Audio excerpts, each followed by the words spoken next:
Hello students, तो हम discuss कर रहे हैं drug acting on cardiovascular system और इन्हीं लेक्चर्स की सीरीज में हमने हार्ट फेलियर, एंजाइना, अरिथमिया और हाइपरटेंशन इन सभी डिजीज की पैथोफिजियोलॉजी प्लस इनका ट्रीटमेंट कवर कर लिया है। और आज हम जो डिजीज डिस्कस करने जा रहे हैं वो है मायोकार्डियल इन्फ्रैक्शन। तो मायोकार्डियल इन्फ्रैक्शन होता क्या है? जब मैंने आपको एंजाइना बताया था तो क्या बताया था, एंजाइना क्यों हो रहा है? बेसिकली क्या होता है, हमारा हार्ट है, लगातार वर्क कर रहा है तो उसे ऑक्सीजन भी चाहिए, न्यूट्रिएंट भी चाहिए, उसकी एक पर्टिकुलर डिमांड है इनकी, है ना। और उस डिमांड को पूरा करने का काम कौन करेगा? हमारा कोरोनरी आर्टरी, क्योंकि ये वही आर्टरी है जो हार्ट को ब्लड सप्लाई करती है। ठीक है, अगर इस कोरोनरी आर्टरी में कहीं भी कोई ऑब्स्ट्रक्शन हो जाता है या फिर कहीं पे ऑब्स्ट्रक्शन किस तरीके से हो सकता है, या तो आपका क्या है, आर्टरी नैरो हो चुकी है, ठीक है।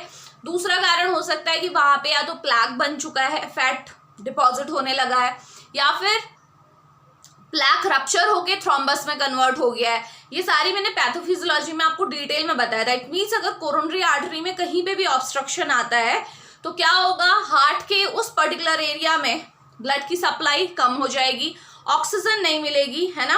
और उस ऑक्सीजन के ना मिलने की वजह से ही क्या होता है, आपका चेस्ट पेन, हाइपोक्सिया की सिचुएशन क्रिएट होती है, जिसकी वजह से पेन होता है। एंजाइना का जो पेन होता है वो इसी वजह से हो रहा है।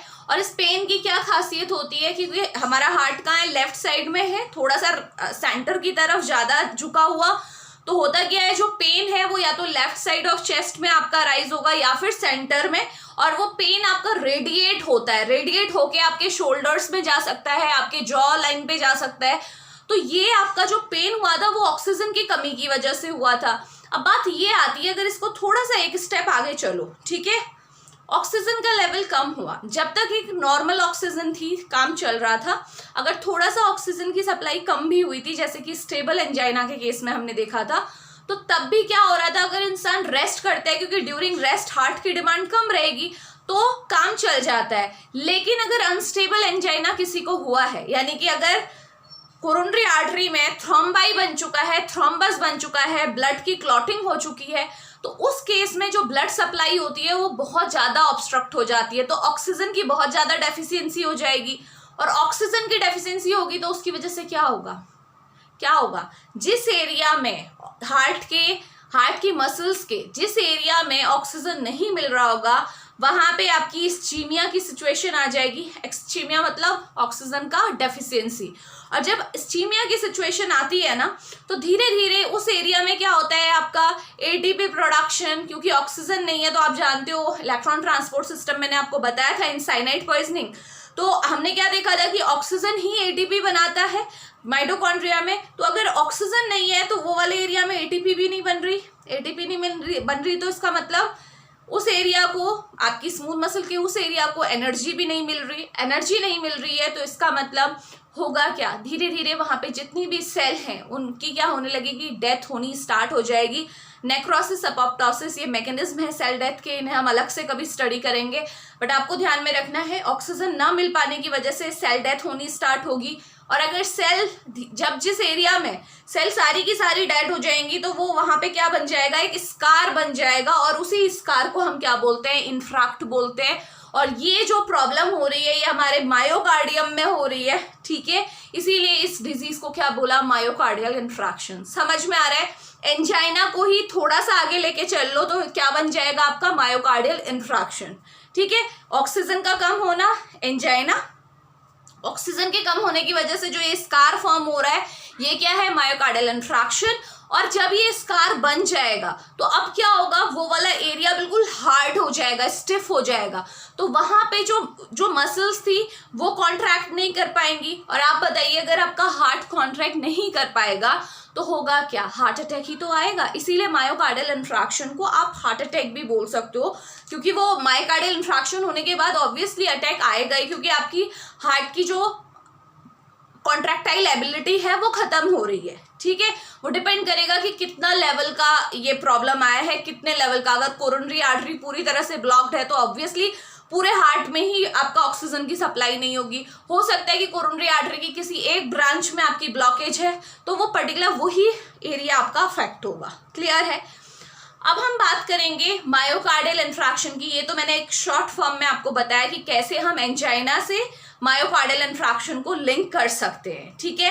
अब हम ये देखने जा रहे हैं कि एग्जैक्टली जब मैंने आपको एंजाइना भी पढ़ाया था तो मैंने बताया था कि स्टेबल एंजाइना में खाली फैट डिपॉजिट होता है, अनस्टेबल एंजाइना में वो आपका जो फैट डिपोजिशन से जो प्लाक बना है वो टूट जाता है और थ्रोम्बस बन जाता है। अब हम एग्जैक्टली उसका पूरा एनाटॉमी देखने वाले हैं कि भाई प्लाक कैसे बनता है, फिर थ्रोम्बस कैसे बनता है, क्योंकि ये बहुत इंपॉर्टेंट है। चलिए डिस्कस करते हैं।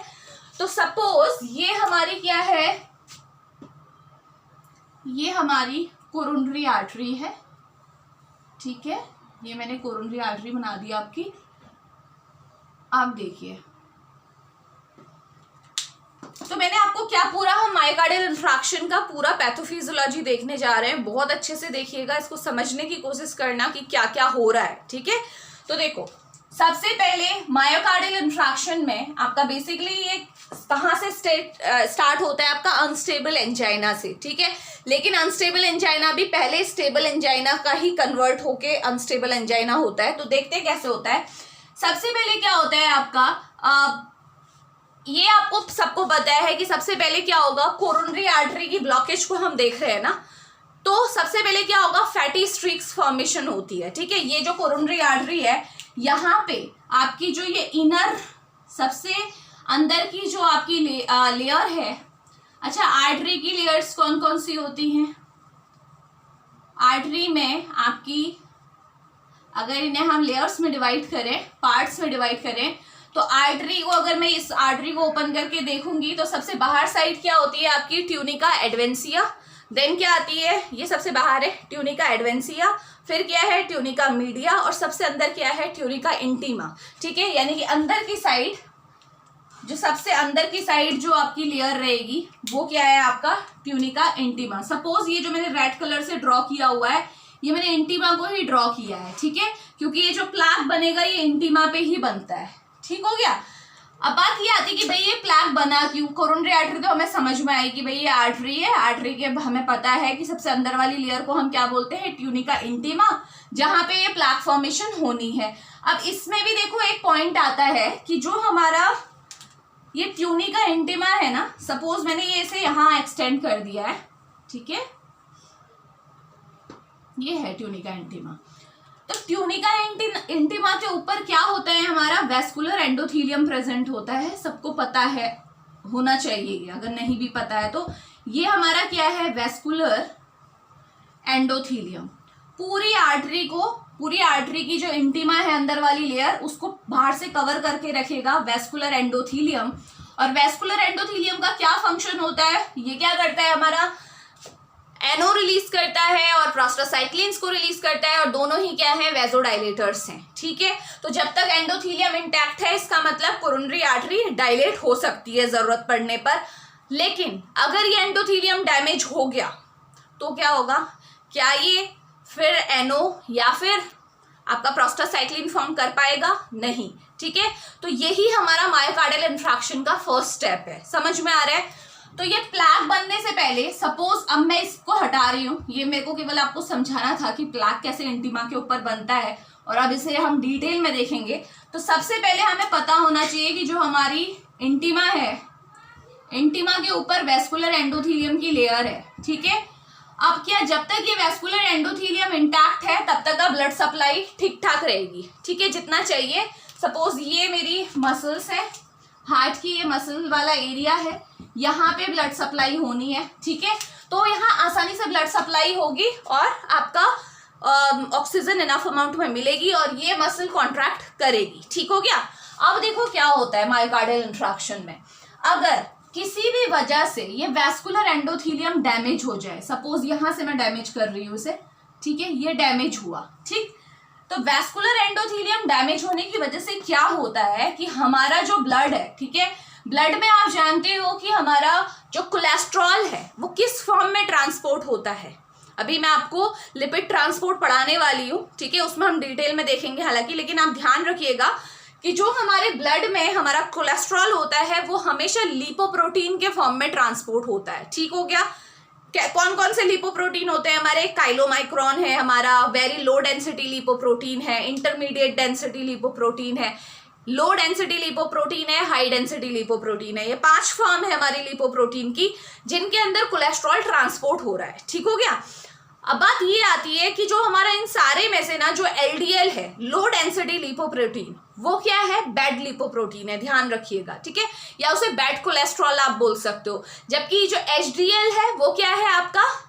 क्या है? गुड लिपोप्रोटीन है, गुड कोलेस्ट्रॉल है। तो इसीलिए अगर किसी भी इंसान की बॉडी में, ब्लड में एलडीएल का लेवल ज्यादा हो जाए, यानी कि लो डेंसिटी लिपोप्रोटीन अगर किसी की भी बॉडी में ज्यादा है, तो उसकी वजह से ये प्लाक बनने के चांसेस ज्यादा रहते हैं। क्यों रहते हैं? अब देखें। ठीक है, नॉर्मल एलडीएल तो होगा ही होगा। ठीक है, रेंज होती है हमारी।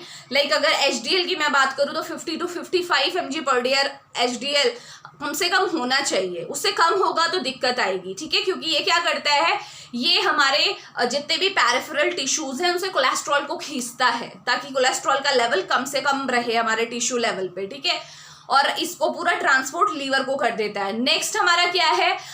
एलडीएल है। एलडीएल का जो लेवल है वो 100 to 130 mg पर डे से ज़्यादा नहीं होना चाहिए, क्योंकि अगर ये ज़्यादा होगा तो क्या होगा आपका, जो ये हो रहा है ना, जो ये प्लैक फॉर्मेशन है, थ्रोम्बस फॉर्मेशन है, ये बढ़ जाती है। देखें कैसे होती है।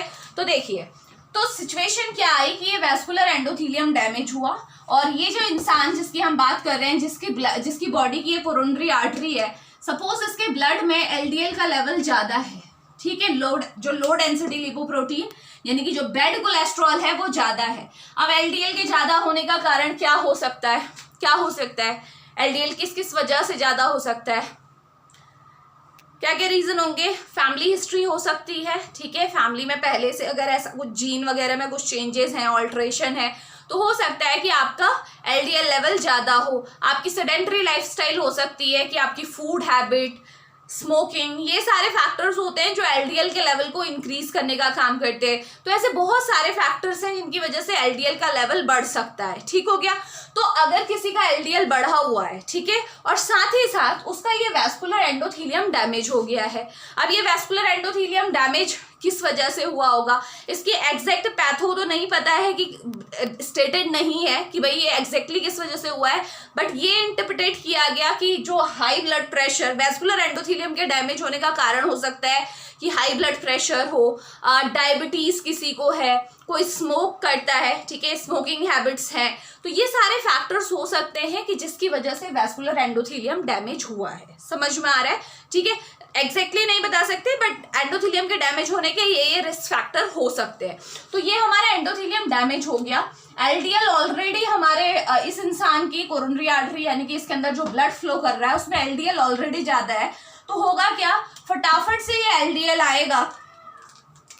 वैस्कुलर एंडोथेलियम डैमेज हो चुका है, तो अब ये हमारी इंटीमा बिल्कुल एक्सपोज्ड है। ठीक है, अभी तक इंटीमा को पूरी तरह से कवर किया था एंडोथेलियम ने, लेकिन डैमेज होने की वजह से ये इंटीमा एक्सपोज हो चुकी है, तो एलडीएल आएगा, इसके ऊपर आके डिपॉजिट हो जाएगा लाइक दिस। एलडीएल का क्या हो गया, डिपोजिशन। इसे आप स्टेप बाय स्टेप नोट कर सकते हो। ठीक है, अपनी नोटबुक में आप जो जो मैं बताते जा रही हूँ उसे आप फ्लो चार्ट के फॉर्म में ड्रॉ कर सकते हैं, फिर आप नोट्स के लिए बोलते हैं। ठीक है, तो इट्स बेटर कि आप लेक्चर को इस तरीके से देखिए कि आप फिर खुद ब खुद अपने नोट्स तैयार करें। ठीक है, स्टेप बाय स्टेप। तो सबसे पहले क्या हुआ, वैस्कुलर एंडोथेलियम डैमेज हुआ, इसके डैमेज होते ही इंटीमा एक्सपोज हो गई। एलडीएल जो था ब्लड में प्रेजेंट वो कहाँ आया, यहाँ पे आके डिपॉजिट होने लगा, इंटीमा के ऊपर डिपॉजिट हो गया। नाउ नेक्स्ट स्टेप क्या होगा, यहाँ पे जो हमारी इंटीमा है, हमारी जो आर्टरी की सबसे इनर मोस्ट लेयर है, यहाँ पे बहुत सारी क्या होती है, आपकी केमिकल रिएक्शंस होती हैं। ठीक है, क्योंकि वैस्कुलर एंडोथेलियम जो डैमेज हो चुका है, ठीक है, जो डैमेज्ड एंडोथेलियम है वो क्या करेगा, अपने कुछ केमिकल रिलीज करता है, जिसकी वजह से केमिकल रिएक्शंस होती है, और इस रिएक्शन की वजह से ये जो एलडीएल है ये क्या हो जाता है आपका, मैं यहाँ पे लिख रही हूँ, एलडीएल क्या हो जाएगा आपका, ऑक्सीडाइज हो जाएगा। ठीक है, एलडीएल क्या हुआ, ऑक्सीडाइज्ड हो गया। समझ में आया कैसे हुआ, केमिकल रिएक्शंस की वजह से। नाउ जैसे ही ये एलडीएल ऑक्सीडाइज्ड होता है ना, तो क्या होता है आपका, यहाँ पे हमारा ऑक्सीडेशन होते ही आपका इम्यून रिस्पॉन्स एक्टिवेट हो जाता है, आपकी बॉडी का इम्यून सिस्टम एक्टिवेट होने वाला है।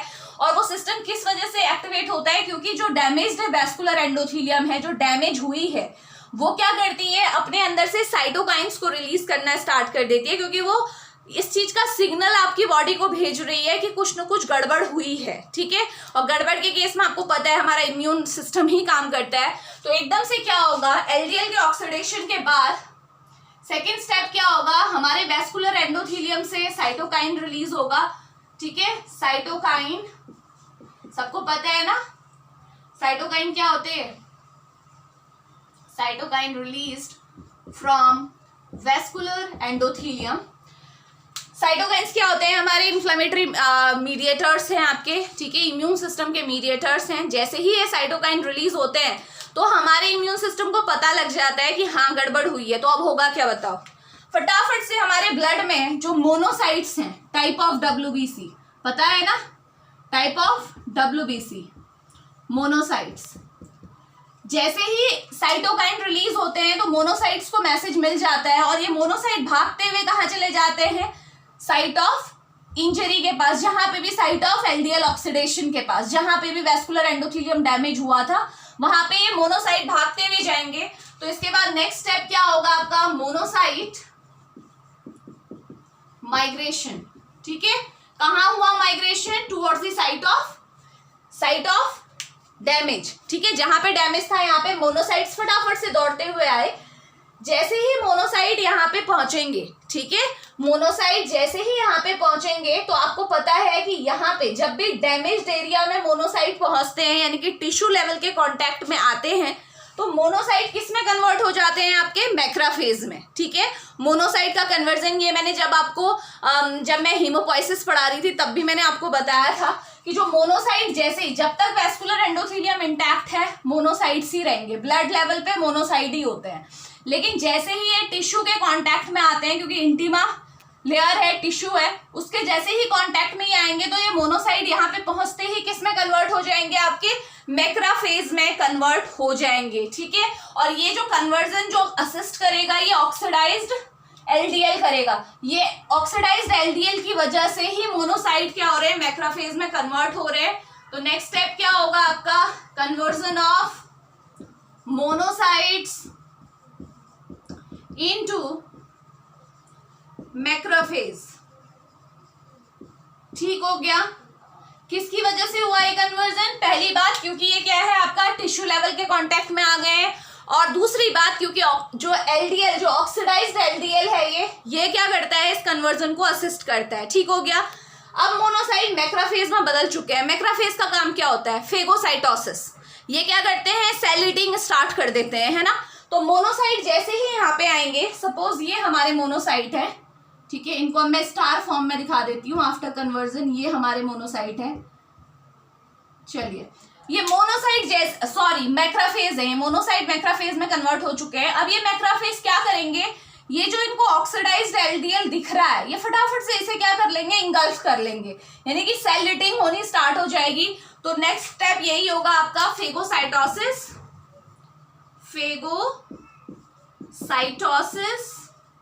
Of oxidised LDL. जो ऑक्सीडाइज्ड एलडीएल था उसे फटाफट से मैक्रोफेजेस ने खा लिया, ठीक है। तो जब ये मैक्रोफेज क्या करेंगे, इन ऑक्सीडाइज्ड एलडीएल का जब आपका क्या करेंगे, पूरी तरह से इन्हें इंगल्फ कर लेंगे, तो ये साइज में बड़े हो जाते हैं, मैक्रोफेज साइज में बड़े हो जाते हैं, और अब इन्हें क्या कहा जाता है, फोम सेल, ठीक है। क्या बोलोगे अब इन्हें, फोम सेल। जैसे ही फेगोसाइटोसिस हुई, यानी कि इन मैक्रोफेजेस ने जैसे ही क्या किया आपका, अब इन मैक्रोफेज को मैं हटा रही हूँ यहाँ से, अब इसे मैं कन्वर्ट दिखा रही हूँ आपको होते हुए। मैक्रोफेजेस ने क्या किया आपका, जैसे ही सेल्स का इंगल्फ किया आपका, ठीक है, ऑक्सीडाइज्ड जो आपकी एलडीएल था उन्हें क्या किया, उसका अपटेक किया फेगोसाइटोसिस की, वैसे ही ये मैक्रोफेज अब किस में बदल गए, फोम सेल में, ठीक है। तो आप क्या बोलेंगे हम, नेक्स्ट स्टेप क्या होगा आपका, फोम सेल फॉर्मेशन। तो फोम सेल कुछ नहीं है, कंफ्यूज नहीं होना, फोम सेल मैक्रोफेज की ही मॉडिफाइड फॉर्म है।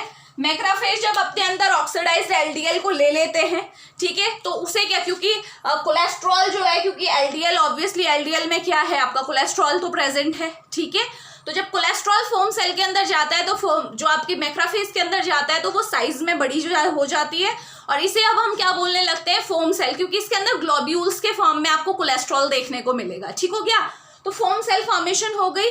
अब ये जो फोम सेल्स है ना, ये फोम सेल बन चुकी हैं। अब ये फोम सेल क्या हो जाती है, इकट्ठा हो जाती हैं, एक साथ बिल्कुल एक दूसरे से स्टिक कर जाती हैं और तब जाके आपका क्या बनता है, एक क्लस्टर टाइप का फॉर्म हो जाता है। तो फोम सेल क्या करेंगी, आपका क्लस्टर फॉर्म कर देंगी। फोम सेल फॉर्मेशन हुई, तो फोम सेल फॉर्मेशन के बाद नेक्स्ट स्टेप क्या होगा, मैं यहीं पे लिख देती हूँ, ये बिल्कुल क्लस्टर के फॉर्म में अरेंज हो जाएंगे। ठीक है, इकट्ठा हो गए सारे के सारी फोम सेल यहाँ पे। ठीक है, अभी मैंने केवल कम दिखाई है, आप ज्यादा दिखा सकते हो। अब क्या होगा, इसके बाद का नेक्स्ट स्टेप क्या होगा, इसके बाद क्या होता है आपका, जो यहाँ पे आपको क्योंकि ये एरिया है, आप जानते हो ब्लड वेसल है, कौन सी टाइप के टिश्यूज होते हैं ब्लड वेसल में, स्मूथ मसल होता है। ठीक है, स्मूथ मसल से मिलके बनी है, तो यानी कि यहाँ पे ब्लड वेसल में कौन सी सेल प्रेजेंट होगी, हमारी स्मूथ मसल सेल्स, है ना। तो जैसे ही ये फोम सेल इकट्ठा होके वो क्लस्टर बना देती है ना, उसके बाद क्या होता है, हमारी जो स्मूथ मसल सेल्स हैं उनमें पॉलिफरेशन स्टार्ट हो जाता है। इस एरिया में जो स्मूथ मसल सेल्स होंगी वो पॉलिफरेट होना स्टार्ट हो जाएंगी और इस तरीके से पूरी तरीके से क्या कर लेंगी, ये हमारी स्मूथ मसल सेल है, इनमें पॉलिफरेशन हुआ और पूरी तरह से ये फोम सेल को कवर कर लेंगी। ये देखिए, ये हमारी स्मूथ मसल सेल है, इनमें पॉलिफरेशन हुआ था, तो इस तरीके से इन्होंने क्या किया, कवर कर लिया पूरे को। ठीक हो गया, साथ ही साथ ये स्मूथ मसल सेल के पॉलिफरेशन की वजह से एक लेयर तो बन गई, साथ ही साथ क्या होगा, जो यहाँ पे, क्योंकि यहाँ पे जो टिश्यूज है ऑब्वियसली कनेक्टिव टिश्यूज भी प्रेजेंट रहेंगे, तो उनका भी क्या होंगे, उनके कंपोनेंट्स भी बढ़ने लगेंगे। और मेजर कंपोनेंट क्या होता है आपका कनेक्टिव टिश्यू का, कोलेजन। इस तरीके से इस प्लाक के ऊपर ये जो स्मूथ मसल सेल्स हैं इनके साथ साथ कोलेजन भी इस तरीके से डिपॉजिट होने लगेगा। ये देखो सेंटर में स्मूथ मसल सेल तो हुई थी पॉलिफरेट, साथ साथ हमारा कोलेजन जो है वो भी डिपॉजिट हुआ और स्मूथ मसल सेल और कोलेजन के डिपोजिशन की वजह से एक क्या बन गई, आपकी फाइब्रस कैप बन गई। समझ में आ रहा है, अगर ये कैप नहीं बनी होती, स्मूथ मसल सेल और कोलेजन की जो ये कैप बनी है पूरी तरह से इसने इस एरिया को कवर कर लिया है, तो ये कैप क्या करती है आपकी, ये प्लाक की इंटीग्रिटी के लिए रिस्पॉन्सिबल होती है, ये प्लाक को टूटने नहीं देगी। ठीक हो गया, तो ये जो आपकी प्लाक जो आपका ये बन रहा है पूरा, अब इसे क्या बोलोगे आप, प्लाक। ठीक है, तो क्या हुआ आपका, सबसे पहले एलडीएल डिपॉजिट हुआ, उसका ऑक्सीडेशन हुआ, ऑक्सीडेशन होने के बाद आपकी इम्यून रिस्पॉन्स एक्टिवेट हुआ, मोनोसाइट्स आए, जैसे ही यहाँ पे पहुंचे कन्वर्ट हो गए इनटू मैक्रोफेज। मैक्रोफेज ने फटाफट इस ऑक्सीडाइज्ड एलडीएल को क्या किया, इंगल्फ करना स्टार्ट किया और अपना किस में कन्वर्ट हो गए, फोम सेल में कन्वर्ट हो गए। ठीक है, फोम सेल की खासियत होती है कि ये क्लस्टर के फॉर्म में एक जगह पे इकट्ठा हो जाती है। देखो एक साथ स्टिक करके इसने क्या बना लिया, अपना क्लस्टर फॉर्म कर लिया।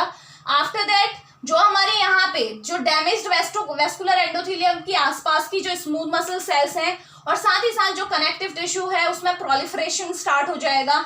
बहुत सारी स्मूथ मसल सेल्स बनेंगी जो पूरी तरह से इस फोम सेल को कवर कर लेंगी। साथ ही साथ कनेक्टिव टिश्यू का, क्योंकि मेन कौन से फाइबर्स होते हैं कनेक्टिव टिश्यू में, यहाँ पे कोलेजन फाइबर्स भी स्मूथ मसल सेल के साथ साथ डिपॉजिट होना स्टार्ट कर देंगे और ये दोनों मिलके स्मूथ मसल सेल और कोलेजन फाइबर्स एक कैप तैयार कर देंगे जिसे हम फाइब्रस कैप बोलते हैं।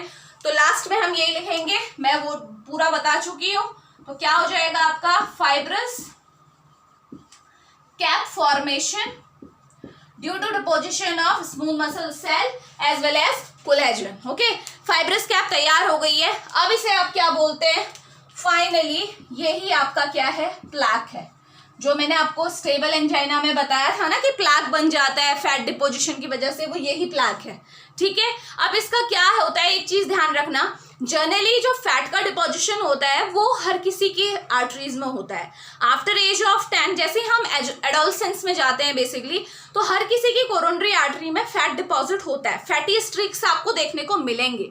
लेकिन अगर वेस्कुलर एंडोथेलियम डैमेज हो गया तो उसकी वजह से ये प्लाक फॉर्मेशन हो सकती है, अदरवाइज ये नहीं होगी, क्योंकि आपने देखा फर्स्ट स्टेप ही क्या है, वेस्कुलर एंडोथेलियम डैमेज। ठीक है, तो आपको कोई भी ऐसी एक्टिविटी नहीं करनी जिसकी वजह से जो रिस्क फैक्टर हैं for vascular endothelium damage. Okay, so एक तो ये बात आपको ध्यान में रखनी है। नेक्स्ट अब ये देखिए, ये जो प्लाक बना, ठीक है, ये स्टेबल एंजाइना में मैं आपको बता चुकी थी कि प्लाक है बनता है। अब ये यहाँ पे मैंने पूरा डिटेल में आपको बता दिया कि भाई प्लाक बनता कैसे है ये। ठीक है, ये हमारा सपोज प्लाक बना है। ठीक, अब देखो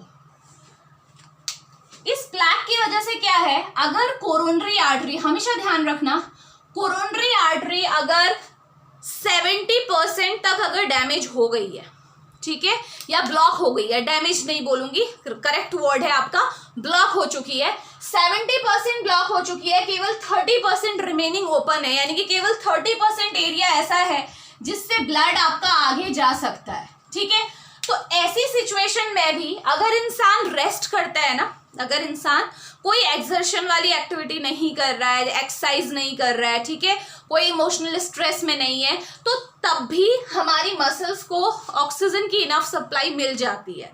ठीक है, ध्यान रखेंगे इस बात को। प्लाक अगर हुआ है, अगर ये प्लाक जो बना है, अगर इसने केवल 70% ब्लॉकेज की हुई है, 30% अभी भी आपका ओपन है कोरोनरी आर्टरी, तो आपका अगर कोई एक्सर्शन की सिचुएशन नहीं है तो आपकी मसल्स को फिर भी ऑक्सीजन मिल जाती है, कोई इंफ्रैक्शन की सिचुएशन क्रिएट नहीं होगी। लेकिन अगर ये कोरोनरी आर्टरी इस प्लाक की वजह से मोर देन 90% ब्लॉक हो चुकी है, ठीक है, उस केस में इंसान चाहे रेस्ट कर रहा हो चाहे कुछ भी कर रहा हो, इन्फ्रैक्शन होगा ही होगा। तो आप इस चीज को समझ रहे हैं कि प्लाक अगर बन भी गया है तो वो डिपेंड इस चीज पे करेगा कि कितना % ब्लॉकेज हुई है। ठीक हो गया, ये तो प्लाक का केस है। अब मैंने आपको अनस्टेबल एंजाइना में क्या बोला था कि ये प्लाक जो होता है वो रप्चर हो जाता है, यही तो बताया था। अब देखो क्या होगा, अभी तक क्या था, केवल प्लाक था, तो मैंने आपको बताया कि अगर 30% भी अवेलेबल है आपका स्पेस ब्लड के जाने के लिए तो दिक्कत नहीं आने वाली। ठीक है, अब देखो सपोज किसी भी रीजन की वजह से ये प्लाक रप्चर हो गया। अब बात क्या आती है कि भाई प्लाक जो स्मूथ मसल सेल थी और जो कोलेजन था, यही तो हम बोल रहे थे कि ये प्लाक की इंटीग्रिटी के लिए रिस्पॉन्सिबल है, फिर प्लाक रप्चर क्यों हुआ? तो ये यही फैक्टर्स होते हैं जो प्लाक को ज्यादा प्रोन बनाते हैं फॉर डिग्रेडेशन। ओके, क्या क्या फैक्टर्स होते हैं? सपोज अगर प्लाक बना और प्लाक के अंदर ये जो आपका सेंटर में आपको कोड दिख रहा है जहां पे आपका ऑक्सीडाइज्ड एलडीएल था और कुछ कोलेस्ट्रॉल अमाउंट की, कोलेस्ट्रॉल कह सकते हो इसे, ठीक है, सेंटर में अगर जो ये आपका लिपोप्रोटीन है अगर इसका लेवल बहुत ज्यादा है, ठीक हो गया, फोम सेल, क्योंकि आप जानते हो फोम सेल के अंदर भी कौन है, क्या फोम सेल ने क्या, मैक्रोफेज ने क्या खाया था जिसकी वजह से फोम सेल बनी थी? लिपोप्रोटीन ही तो था, यानी कि कोलेस्ट्रॉल ही था, तो फोम सेल भी कोलेस्ट्रॉल को ही बता रही है। यानी कि अगर ये सेंटर जो कोर है कोलेस्ट्रॉल वाला, अगर ये बहुत ज्यादा है, अमाउंट ऑफ कोलेस्ट्रॉल बहुत ज्यादा है प्लाक में, और ये स्मूथ मसल सेल और कोलेजन का अमाउंट कम है, तो ऐसा प्लाक टूट सकता है। ठीक है, कौन सा प्लाक टूटेगा? जिसमें सेंटर जो कोर में कोलेस्ट्रॉल है वो तो ज्यादा है, लेकिन जो स्मूथ मसल सेल और जो आपकी कोलेजन की जो फाइब्रस कैप थी वो बहुत क्या है, आपकी थिन है, ठीक होनी चाहिए थी, बहुत थिन है, तो वो ऐसा प्लाक टूट सकता है। ठीक हो गया, तो सपोज प्लाक रप्चर हो गया, ठीक है, प्लाक रप्चर हो गया। अब बताइए प्लाक रप्चर होने के बाद क्या क्या? अब ये प्लाक रप्चर क्यों हुआ, इसके पीछे भी एग्जैक्ट रीजन नहीं पता, बट इसके लिए भी यही स्टेटमेंट है कि अगर किसी का ब्लड प्रेशर ज्यादा है तो ब्लड बिल्कुल प्रेशर के साथ आ रहा है तो उसकी वजह से प्लाक टूट सकता है। डायबिटीज एक इसका हो सकता है, वो स्मोकिंग अगर कोई करता है तो तब भी ये प्लाक रप्चर हो सकता है। तो आप देखो ये सारे रिस्क फैक्टर सेम है। ठीक है, तो प्लाक रप्चर हुआ। अब इसके बाद क्या होगा, जैसे ही प्लाक रप्चर होगा तो हमारे ब्लड में प्रेजेंट जो प्लेटलेट्स हैं वो इस तरीके से आके ये जो डैमेज्ड आपका एरिया है जहां पे रप्चर हुआ उसके ऊपर आके इस तरीके से क्या हो जाएंगी, डिपॉजिट हो जाएंगी। ये क्या है, हमारी प्लेटलेट है। ठीक है, प्लेटलेट सबको पता है ना, क्योंकि जब प्लाक रप्चर होता है तो यहाँ पे क्या होते हैं, आपके रप्चर होने की वजह से क्या होगा, आपका जो एडहेसिव मॉलिक्यूल्स का एक्सप्रेशन हो जाता है और प्लेटलेट फटाफट से आती है। एडहेसिव मतलब चिपचिपा, है ना, तो फटाफट से आके यहाँ पे प्लेटलेट इकट्ठा हो जाएंगी, एक के ऊपर एक आके बैठ जाएंगी। अब ये प्लेटलेट जहाँ पे होती है आपकी, एक तो प्लेटलेट आके बैठ गई है, ठीक है। दूसरा, जब ये रप्चर होता है तो रप्चर होने के साथ क्या होता है आपका, यहां से आपका टिश्यू फैक्टर रिलीज होता है जो ब्लड में जाता है। ब्लड में प्रेजेंट जो क्लॉटिंग फैक्टर्स हैं वो एक्टिवेट हो जाते हैं और फटाफट से ये प्लेटलेट के ऊपर क्या हो जाएगा आपका, इस तरीके से प्लेटलेट के ऊपर इस तरीके से फिब्रिन का डिपोजिशन स्टार्ट हो जाएगा। क्योंकि मुझे नहीं लगता मुझे ये प्रोसेस पूरी आपको बतानी चाहिए, क्योंकि हीमोस्टैसिस में मैं डिटेल में बता चुकी हूँ, प्लेटलेट एग्रीगेशन, ब्लड क्लॉटिंग, सारी चीजें। तो ये हमारा क्या हुआ, फिब्रिन का डिपोजिशन हुआ। क्योंकि हम जानते हैं ब्लड क्लॉटिंग के एंड में क्या होता है, क्लॉटिंग की प्रोसेस मैंने आपको बताई थी, कैस्केड ऑफ रिएक्शन जो थी, 13 क्लॉटिंग फैक्टर आपके इन्वॉल्व होते हैं। फाइनली क्या होता है आपका, फिब्रिन ही तो बनता है, इनसॉल्युबल फिब्रिन। तो देखो क्लॉटिंग हुई, क्लॉटिंग की वजह से क्या हुआ, प्लेटलेट के ऊपर बिल्कुल फिब्रिन क्या हो गया आपका, डिपॉजिट हो गया, ठीक है। तो रप्चर होने के बाद क्या हुआ, सबसे पहले प्लेटलेट एग्रीगेशन, प्लेटलेट एग्रीगेशन होने के बाद क्या हुआ, ब्लड क्लॉटिंग, और ब्लड क्लॉटिंग होगी तो ऑब्वियसली क्या बनेगा लास्ट में, फिब्रिन। तो प्लेटलेट के ऊपर क्या बन गया आपका, फिब्रिन डिपॉजिट हो गया। अब यहाँ पे बात ये आती है, इसको आप क्या बोलोगे, अब इसको क्या बोलोगे, थ्रोम्बस, क्या बोलोगे, थ्रोम्बस, ठीक है। जो अभी तक क्लैट था ना, जब तक रप्चर नहीं हुआ था, अब इसे क्या बोलना है, थ्रोम्बस। अब इस केस में क्या होता है, अगर किसी की भी कोरोनरी आर्टरी में ये थ्रोम्बस बन गया सपोज, ठीक है, तो इस थ्रोम्बस के बनने की वजह से कोरोनरी आर्टरी में कंप्लीट ब्लॉकेज आ सकती है, ठीक है, पहली बात। और ध्यान में ये रखना है कि ये जो आपका बेसिकली इस टाइप का जब हमारा थ्रोम्बस बन जाता है और इसकी वजह से जो एंजाइना होता है उसे कौन सा एंजाइना बोलते हैं हम, अनस्टेबल एंजाइना। तो फाइनली होगा क्या, अगर थ्रोम्बस किसी की सपोज किसी की कोरोनरी आर्टरी में थ्रोम्बस बन गया तो इसकी वजह से क्या होगा, जो ब्लड फ्लो है वो बहुत ज़्यादा ऑब्स्ट्रक्ट हो जाएगा और सिचुएशन क्या क्रिएट होगी, ये जो हार्ट मसल है यहाँ पे ऑक्सीजन का लेवल बहुत कम हो जाएगा, यानी कि इस्कीमिया की सिचुएशन आ जाएगी। इस्कीमिया क्या होता है आपका, डिक्रीज ऑक्सीजन लेवल, यहाँ पे आपकी इस्केमिक एरिया क्रिएट हो जाएगा। तो ध्यान रखिएगा, प्लैक बनने की वजह से भी हो सकता था, लेकिन प्लैक के साथ ये होता है कि पूरा कंप्लीट ऑब्स्ट्रक्शन 90% हो गया तब ये प्रॉब्लम आती है। लेकिन थ्रोम्बस की एक खासियत होती है कि ये थ्रोम्बस जब बनता है ना, अभी मैंने इसमें पूरी ब्लॉकेज दिखाई नहीं है, तो जो ये पूरा कोरोनरी आर्टरी को ब्लॉक करने की इसके अंदर एबिलिटी होती है। अगर इसने पूरी तरह से ब्लॉक कर दिया ना तो क्या होगा, यहाँ से ब्लड जाएगा ही नहीं, है ना, कोई एरिया ही नहीं है जाने के लिए। तो अगर थ्रोम्बस बन गया तो दिक्कत आने वाली है। तो क्या होगा, देखो इस्कीमिया हो गया, ऑक्सीजन का लेवल यहाँ पे कम हो गया। अब क्या होगा नेक्स्ट स्टेप, ऑक्सीजन का कम होने की वजह से मैंने क्या बताया था, क्या कॉन्सिक्वेंसेस होंगे आपका, एटीपी फॉर्मेशन, क्योंकि ऑक्सीजन से ही एटीपी बनती है ना, माइटोकॉन्ड्रिया में। यहाँ जो सेल्स होंगी उनके अंदर माइटोकॉन्ड्रिया होगा, उसमें एटीपी किससे बनेगी, इस ऑक्सीजन की वजह से। ऑक्सीजन कम है तो एटीपी कम होगी, अगर एटीपी बहुत ज़्यादा कम हो गई तो फिर क्या होगा आपका, सेल डेथ हो जाएगी। सेल डेथ हो जाएगी तो क्या होगा, वहाँ पे एक स्कार बन जाएगा, डार्क कलर का आपका स्कार बन जाएगा। और वो स्कार क्या होता है आपका, नॉन कॉन्ट्रैक्टाइल टिश्यू होता है बेसिकली, उसकी जो कॉन्ट्रैक्टाइल एबिलिटी होती है वो बिल्कुल ख़त्म हो जाती है, यानी कि अब इस एरिया में कोई कॉन्ट्रैक्शन नहीं होने वाला है। कॉन्ट्रैक्शन नहीं होगा तो क्या होगा बताइए, हार्ट में जब कॉन्ट्रैक्शन ही नहीं हो रहा है तो क्या होगा, हार्ट अटैक ही तो बोलते हैं इसे, ठीक है। तो ये है आपका, इसी को हम क्या बोलते हैं, जो वो स्कार बना है ना उसी को इन्फ्राक्ट बोला जाता है और वही है मायोकार्डियल इन्फ्राक्शन, ठीक है। इससे आगे जो कॉन्सिक्वेंसेज हैं जो मैंने आपको बताए ना डिटेल में, मैं नेक्स्ट पार्ट में आपको बताऊंगी। प्लस हम इसमें ट्रीटमेंट भी देखेंगे कि मायोकार्डियल इन्फ्राक्शन को कैसे ट्रीट किया जा सकता है। और एक और इम्पॉर्टेंट क्वेश्चन, क्यों ऐसा होता है कि सबसे ज़्यादा मायोकार्डियल इन्फ्राक्शन, ठीक है, की वजह से हमारे लेफ्ट वेंट्रिकल सबसे ज़्यादा अफेक्टेड क्यों होते हैं। तो चलिए मिलते हैं नेक्स्ट लेक्चर में। Thank you so much.